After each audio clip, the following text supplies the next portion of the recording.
I'd like to point out something first, that today's choir is no ordinary choir. What started out a small, simple choir grew by the day and formed by already invited guests and musical colleagues. His peers have chosen to sing in this choir to honor Marvin. It's filled with renowned composers like Sheldon Harnick. It has singers like Lucy Arnaz. It has stellar orchestrators like Jonathan Tunick and lyricists like Rupert Holmes. Marvin would be so pleased to be honored by his esteemed peers in this way. Thank you, Judy Clurman, for this amazing gift.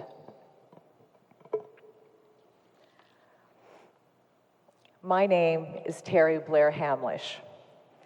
In the last several days, as in the last 26 years, I have learned just how right Marvin Hamlisch was in so much.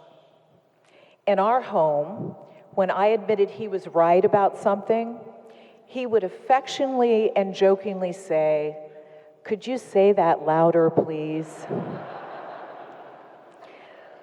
When he left to score the movie Liberace, he said, "I know my talents, and it's not that I think I'm irreplaceable, but I do sort of have an experience and a voice to add to this project that is unique." Well, Marvin, you were wrong. You are not replaceable, and the world is saying it loudly now. You were a genius, a giant in your field, and as a human being. Quoting your friend Michael Keller, "The world is dimmer and a lot less funny without you." There is a poverty of adjectives in expressing our sorrow for the loss of Marvin Hamlisch. There was only one Marvin Hamlisch in the world. Marvin taught me how to live life with gusto and magic. He would order every dessert on the menu so everyone could taste everything and miss nothing in life. His friend Lily gave him a luncheon in France, and it was a luncheon that was only desserts. He dug into those desserts like he did life, with fearless abandon and unbridled joy and enthusiasm. His life force was huge. I, on the other hand, am more cautious by nature. He took my hand and he led me into his world of magic, where even the mundane became electrified with his humor, joy, laughter, and brilliant insight. I remember when I would become totally confounded over an idea or behavior of his, and my good friend Jason Epstein at the time would say calmly, "Terry, you married a real bona fide genius, not a salesman. It's a different skill set." And he would quietly list the characteristics of genius to help me understand: the childlike enthusiasm, the rarefied creativity, and of course, the quick, brilliant mind. Marvin was the most loyal and supportive friend imaginable. I don't know people like this.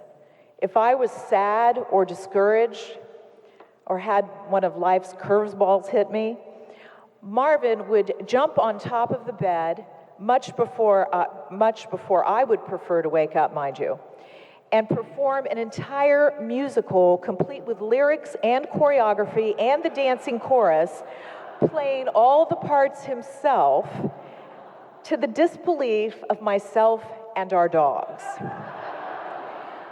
But he always got me to laugh my way out of it. Marvin did the same for his close friend Liza. "Liza, he loved you so." When they were young, on subways going to auditions, he would belt out in song to Liza, "You'll be swell, you'll be great," from Gypsy to cheer her up. Marvin's generosity was unparalleled by anyone I have ever met or seen. If your child needed a doctor, he was there to help. He performed for families with terminally ill members, friends, and the alien lady next door.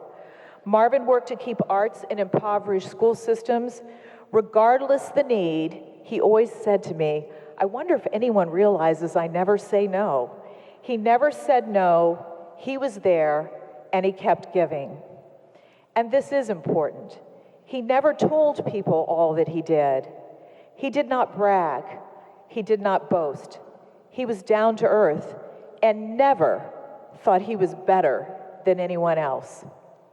Even at Campbell's funeral home, the stories that people told me in the last days, where it was his premiere and his friend was choking and he went out in the middle of the premiere and got him water and walked him out in the hall to make sure he was okay. As a human being, his character was beyond great. He mentored thousands and thousands of young people and never boasted and never bragged. So much that no one ever knew. That was true humility. Humility is such an interesting quality to have in this world today, and often overlooked, misinterpreted, and underappreciated, but a quality of a giant character. Marvin lived by his mother's Bambi rule. When I would fly off about someone's petty injustice, he would quote, "If you don't have anything nice to say about someone, don't say anything at all." He lived by that and saw the best in everyone.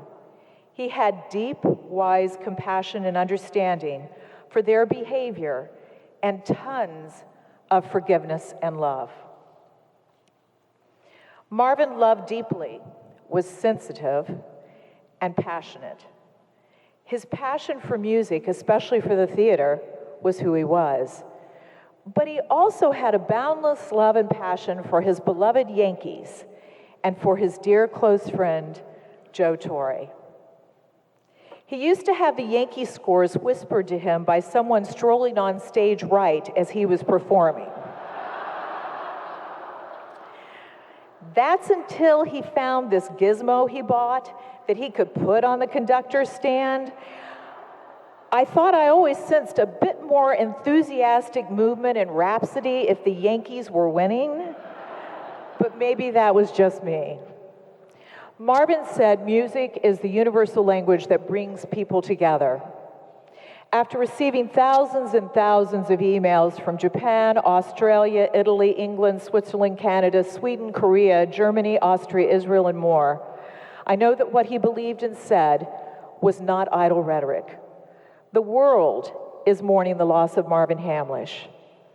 When I was a student at SIT, the School for International Training, my fellow students were from the worst war-torn countries, Afghanistan, the Sudan, Darfur, Iraq. And do you know what Marvin did? He hired buses, and he bused all of my friends to see the musical Fela. He was always doing something for someone else. As the genius process goes, sometimes he would write things that some people did not get right away. And he'd say, "It's okay, Terry. I will be known as the people's composer, because I will make music accessible to the millions."